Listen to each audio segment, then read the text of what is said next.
Om Swastiastu Om pemirsa Bali TV, Swastiastu. kembali saya Nyoman Winata, redaktur pelaksana harian Bali Pos, menjumpai Anda dalam Bali Pos Talk. Kali ini saya akan berikan kesempatan istimewa mewawancarai Bapak Bupati Karangsema Pak Gede Dana berkaitan dengan 2 tahun kepemimpinan beliau. Apa saja yang sudah dilakukan dan ke depan apa-apa yang akan juga dilakukan. Kita sapa dulu narasumber kita, Om Swastiastu Pak Bupati. Om Swastiastu. Tapi kata kena sehat ya. Astung kare, Tetap semangat ya. Tetap semangat. Selamat ya Pak Bupati, sudah 2 tahun ini pemimpin. Iya, Tapi kita sudah membaca di beberapa media luar biasa sudah yang dikerjakan. Tapi pemirsa mungkin juga perlu diberitahukan kembali kita Pak Bupati ya. Apa-apa yang sudah dilakukan oleh Pak Bupati selama 2 tahun dan kita melihat ada banyak perubahan sebenarnya. Apa saja Pak Bupati yang sudah dilakukan? Terima kasih. Selamat pagi penonton. Selama 2 tahun kami memimpin, tentu kami menjalankan visi misi yang kami janjikan kepada masyarakat yang sudah dituangkan dalam RPJMD, yaitu Nangun Satkerti Loke Bali melalui pola pembangunan semesta berencana menuju Karangasem Era Baru dengan 5 program prioritas, yaitu pangan sandang papan, kesehatan dan pendidikan, sosial dan ketenagakerjaan, adat, agama, tradisi dan budaya, kemudian pariwisata ditunjang dengan infrastruktur yang memadai. 2 tahun kami memimpin, sudah banyak yang kami lakukan. Dari sektor pangan, kami sudah meningkatkan produksi pertanian. Yang kedua, kesehatan, kami sudah melaksanakan layanan dasar, Pak, terutama layanan antarjemput kepada pasien, Pak. Di 2 tahun ini kami sudah melayani hampir 23.000 orang diantar dan dijemput untuk berobat. Kemudian kami juga hampir menjemput jenazah 900 orang, Pak. 900 orang? Sudah banyak dalam 2 tahun ini 900 orangan. Jenazah gitu ya? 900 jenazah yang kami sudah jemput. Karena kami tahu satu geografis Karangasem ini sangat berat, sehingga kami harus layani ke desa-desa. Itu sampai ke pelosok-pelosok? Sampai ke pelosok-pelosok, ya, semua masyarakat yang ada di Karangasem dilayani. Nah, itu yang kami lakukan di kesehatan, termasuk juga kami sudah sedang membuat DD maupun EPS-nya membangun rumah sakit di Karangasem Barat, terutama di Kecamatan Rendang yang bisa kita nanti tangani Kecamatan Selat, Sidemen maupun Rendang. Itu rumah sakit ya Pak? Rumah sakit tipe D, tapi baru EPS, Pak. Astung hari 2024 kita sudah mulai membangun. Tidak itu saja di kesehatan, banyak hal yang kami lakukan termasuk peningkatan layanan di rumah sakit. Juga menambah alat-alat kesehatan untuk pelayanan ke masyarakat. Di pendidikan kami juga meningkatkan kualitas pendidikan, Pak, dengan membangun sekolah setingkat menengah SMP, tambahan lagi 1 sekolah di Kecamatan Abang, SMP Negeri 6 Abang, termasuk juga merehab, merenovasi ruang-ruang kelas sekolah, termasuk SD juga kami perbaiki untuk meningkatkan kualitas pendidikan, Pak. Di sektor ketenagakerjaan kami juga membuka job fair, Pak, menginformasikan lowongan pekerjaan, termasuk juga penyedia ini juga menyampaikan kepada masyarakat bahwa penyedia ini membutuhkan tenaga kerja. Kemudian adat, agama, budaya, kami juga memperkuat adat budaya agama, Pak. Satu, memberikan sosialisasi pemahaman terhadap masyarakat, bagaimana kita menjaga budaya kita, bagaimana kita melestarikan tradisi kita, juga dengan menambah bantuan khusus BKK kepada desa adat dan banjar adat, termasuk Subak, Pak, untuk memperkuat ya. Kalau pariwisata, kami sudah banyak mengundang investor untuk menanamkan modalnya di Karangasem, mengembangkan dan mengelola pariwisata, Pak. Kalau infrastruktur, 2 tahun kami sudah membangun 7 jembatan, Pak. 7 jembatan kami bangun untuk mempermudah akses perekonomian. Jalan juga membangun dan memelihara hampir 100 kilo, Pak, yang sudah kami lakukan selama 2 tahun. Ke depan kami tinggal meningkatkan kualitas infrastruktur, kemudian kesehatan, pendidikan kami terus kembangkan. Jadi selama 2 tahun sudah hampir 100 kilo ya jalan yang diperbaiki. Kalau membangun dan memperbaiki, memelihara ini hampir 100 kilo, Pak. Jembatannya ada 7? Jembatan 7 jembatan yang kami bangun. Oke. Infrastruktur memang kadang-kadang hal yang menarik. Kadang-kadang pembangunan itu kan dilihat seberapa banyak perubahan-perubahan yang dilakukan oleh Pak Bupati kan gitu ya. tadi ada 7 jembatan. Next ke depan apa ada juga perencanaan untuk membangun jembatan-jembatan baru atau infrastruktur monumental lain yang sudah direncanakan? Selain tadi ada rumah sakit juga ya Pak Bupati yang ada lagi yang lain kira-kira akan dilaksanakan? Di samping kami juga memetakan jembatan-jembatan yang rusak atau perlu dibangun jembatan untuk menghubungkan antar desa, antar kecamatan. Kami sedang menata dan kami ingin juga akses jalan transportasi ini berjalan dengan baik. Termasuk juga jalan-jalan yang sudah puluhan tahun belum dibangun. Kami juga sedang tata, Pak. Astungkadu di tahun 2023 ini ada beberapa jalan yang kami akan perbaiki. Kemudian infrastruktur air yang sering menjadi keluhan masyarakat Bali, khususnya di Karangasem ini. Karangasem tuh identiknya kering gitu ya. Pasti menyebut air. Nah, Astungkadu, air Telaga Waje yang sudah puluhan tahun dibangun, tahun 2022 sudah mengalir sampai ke Tianyar Barat. Kemarin sudah mengalir di Desa Dukuh, Kecamatan Kubu.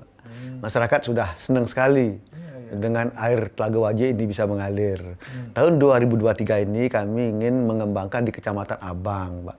Di Kecamatan Manggis. Kalau di Abang, reservoirnya sudah ada, tinggal kami membangun jaringan pipanisasinya saja. Agar air Telaga Waje ini betul-betul bisa dinikmati oleh masyarakat Karangasem. Kalau yang ke Manggis, kami rencana membangun reservoir di Padang Bae, Pak, untuk bisa kami alirkan ke beberapa masyarakat yang masih kekurangan air. Ini air kami kembangkan betul, termasuk juga ingin membangun reservoir di Seraya, Pak. Seraya ya, Pak. Nah, air Telaga Waje ini, air Telaga Waje, Pak, dari Kecamatan Abang kita bisa bawa ke Seraya, Pak. Dari Ababi ini bisa dibawa ke Seraya, Pak. Ini air menjadi hal yang sangat penting bagi kami untuk dibangun. Karena memang itu tadi, kalau kita bicara tentang Karangasem, kebayangnya bumi lahar, panas, kekurangan air. Tapi Bupati sudah melakukan itu ya, sudah memetakan wilayah-wilayah mana yang harus dialiri air dari Telaga Waje. Karena Karangasem punya itu. Ada targetnya Pak, tahun 2023, 2024 juga akan dilakukan hal yang sama? 2023 ini kami targetkan untuk yang di Abang, terutama yang di reservoir yang sudah ada untuk mengairi Labusari, Culik, Purwokerti, sebagian kecil di Kerta Mandala, sebagian kecilnya di Bunutan, kami ingin rampungkan 2023 ini. Itu yang sudah bertahun-tahun tidak dapat air, ini Pak? Kalau nggak salah tahun 2012, bertahun-tahun, Pak. Air Telaga Waje kan mulai tahun 2012 kalau nggak salah. Ini 2022 sudah kami bisa alirkan ke Kecamatan Kubu, bahkan di paling ujung baratnya, Tianyar Barat. Oke. Tadi Pak Bupati juga ada mengundang investor juga ya, Pak Bupati, ya, untuk pariwisata. Nah, pasca pandemi COVID ini tentu perkembangannya gimana Pak kalau kita bicara pariwisata Karangasem? Potensi wisata di Karangasem sangat bagus, Pak. Ujung timur Pulau Bali. Kami memiliki bentangan pantai terpanjang nomor 2 di Bali, 86 km. View-nya sangat bagus, Pak. Di pagi hari bisa melihat Gunung Rinjani di saat matahari terbit. Lombok kelihatan dengan jelas di pagi hari, indah sekali. Kami tawarkan kepada investor untuk membangun hotel restoran di Karangasem. Tentu tidak keluar dari aturan dan mekanisme, Pak. Tidak akan melanggar sepandan pantai, kemudian tidak akan melanggar LSD. Ini kami jaga betul. Tapi masih banyak lahan-lahan terbuka untuk bisa dikembangkan sebagai pariwisata. Ini baru di pantainya, Pak. Alam kami di Karangasem sangat indah, Pak. Di Sidemen sama seperti Ubud, Pak. Kami tawarkan kepada investor untuk membangun pariwisata di Karangasem. Bahkan daerah Tulamben ini, panorama lautnya kan luar biasa. Kami sedang berkomunikasi dengan beberapa investor untuk membangun hotel maupun restoran di Karangasem. Artinya dengan menggunakan investor ini berarti ada semacam fasilitas, kemudahan-kemudahan ya Pak, Pak Bupati yang ditawarkan kepada para investor ini ya untuk mereka buat restoran. Nah, selama ini ada tanggapan mungkin responnya seperti apa Pak? Menarik sekali. Kalau investor ini jangan dipersusah, jangan dipersulit. Bahkan kami mau membuat regulasi, memberikan insentif kepada penanam modal. Sedang kami buat regulasinya. APBD bahkan yang memberikan subsidi agar tertarik. Itu baru insentifnya saja. Bahkan kemudahannya, perlengkapan persyaratan apa yang susah didapatkan oleh investor, kami yang mendorong, kami yang membantu. Bisa staf kami yang suruh menjembatani, sehingga dia enak membangun investasinya di Karangasem. Dan kami juga sering himbau kepada masyarakat kami, desa adat, berbekel, tokoh masyarakat, ayo kita welcome dengan investor. Jangan sampai kita mempersulit, Pak.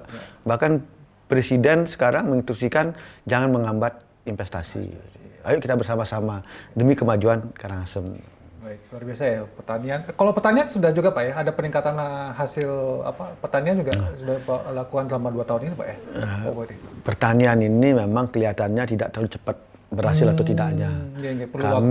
Perlu waktu Pak. Bagaimana kami mendorong meningkatkan produksi pertanian. Kalau beras kami dorong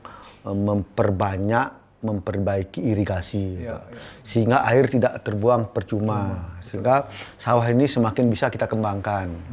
Dari sawah ke kering dia, karena tidak dapat air, karena irigasinya rusak, sekarang kita perbaiki, sekarang kembali ke sawah lagi. Itu di persawahan. Perkebunan juga, sekarang kan banyak males orang menanam salah. Karena di musim panen rugi dia, rugi dibiarkan menjadi semak belukar dia, tidak diurus. Nanti kami di hilirnya, kami akan melakukan intervensi mungkin kepada pelaku pariwisata, baik hotel maupun restoran, agar mau membeli salah kami di saat musim panen, Pak, biar diberikan kepada tamu-tamu yang menginap atau berbelanja di Karangasem. Ada juga jadikan produk-produk unggulan ya untuk yang harus di hilirnya kita harus dijaga betul. Kemudian menanam kapas juga kami, Pak. Oh, ada kapas? Ya, seperti Bapak menggunakan ndek, teman-teman menggunakan ndek. Kami karena hari Senin ini, kalau nggak Senin, Selasa kami sudah ndek, pasti ndek, Pak. Karena hari Senin kami sekali kami dapat dari pemerintah ini paket juga. Oh, ada kapas juga yang ditanam? Sehingga benangnya, ndek kan dari benang, Pak.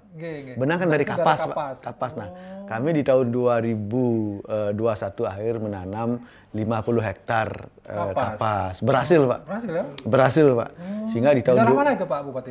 Di daerah Kecamatan Abang, Kubu. Ternyata iklimnya cocok ya buat kapas? Cocok sekali.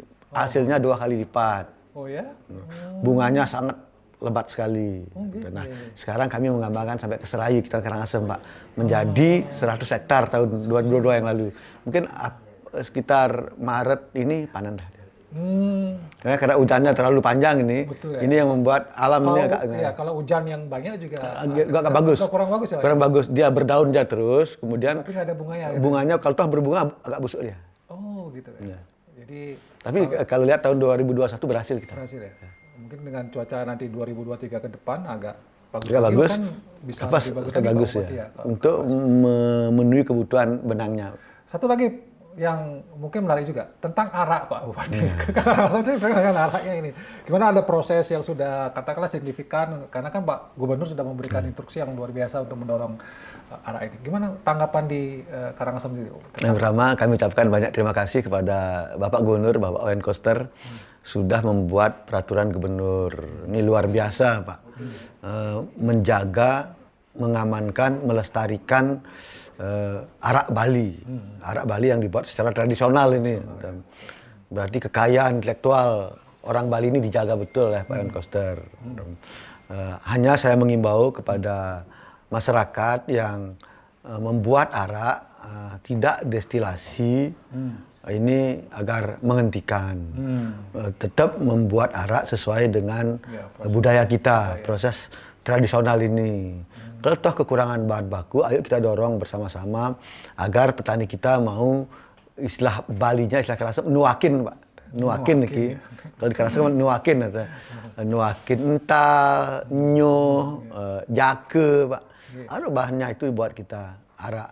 Karena arak ini sekarang sudah mendunia, Pak. Kalau sudah mau tradisional, saya yakin harganya juga pasti akan naik dan pengusaha tidak akan rugi juga. Saya sangat senang sekali, Pak, karena penghasil arak terbanyak di Bali adalah Karangasem, Pak. Makanya saya mengucapkan banyak terima kasih kepada Pak Owen Koster ini. Identik sekali biasanya kalau kita ngomongin arak. Arak pasti Karangasem. Dan itu harus dijaga dan sudah dilakukan oleh Pak Bupati. Kami sudah menjaga, Pak. Sosialisasi kami terus agar mau bertani tua yang menghasilkan arak. Kami terus melakukan pembinaan terhadap masyarakat kami yang mengolah arak dengan arak gula ini. Baik. Pak Bupati, sebagai closing statement karena 15 menit sudah cepat sekali rasanya kalau kita ngomong. Pak Bupati mungkin ada kepada masyarakat Karangasem, kemudian juga mungkin masyarakat Bali secara khusus, secara umum maksud saya, bagaimana Pak Bupati ingin memberikan semacam statement atau pesan-pesan lah kepada masyarakat untuk sama-sama mendukung biar Karangasem ini lebih maju lagi ke depan. Silakan, Pak. Yang pertama kami ucapkan banyak terima kasih kepada seluruh komponen masyarakat Karangasem, baik tokoh formal, tokoh non formal, seperti Perbekel, Desa Adat, Banjar Adat, Kliang Dusun ini, ayo mari bersama-sama kita membangun Karangasem dengan baik. Selama ini saya rasakan support, dukungan dari tokoh masyarakat, seluruh komponen masyarakat sangat baik. Ayo mari kita tingkatkan secara bersama-sama agar Karangasem ini semakin maju, sehingga bisa diwarisi kepada anak cucu kita kalau Karangasem ini semakin berkembang dan semakin maju. Sekali lagi terima kasih kepada seluruh tokoh dan komponen masyarakat Karangasem. Baik. Terima kasih Pak Bupati atas waktunya dan mungkin next time kita sambung lagi Pak Bupati. Kita melihat bagaimana perkembangan Karangasem yang sudah luar biasa sekali di bawah kepemimpinan beliau. Mudah-mudahan waktu-waktu berikutnya semakin meningkat lagi dan masyarakat Karangasem bisa sejahtera. Demikian Bali Post Talk kali ini. Saya ucapkan terima kasih atas perhatiannya. Saya tutup dengan Promo Santi. Om Santi Santi. Terima kasih, sampai jumpa.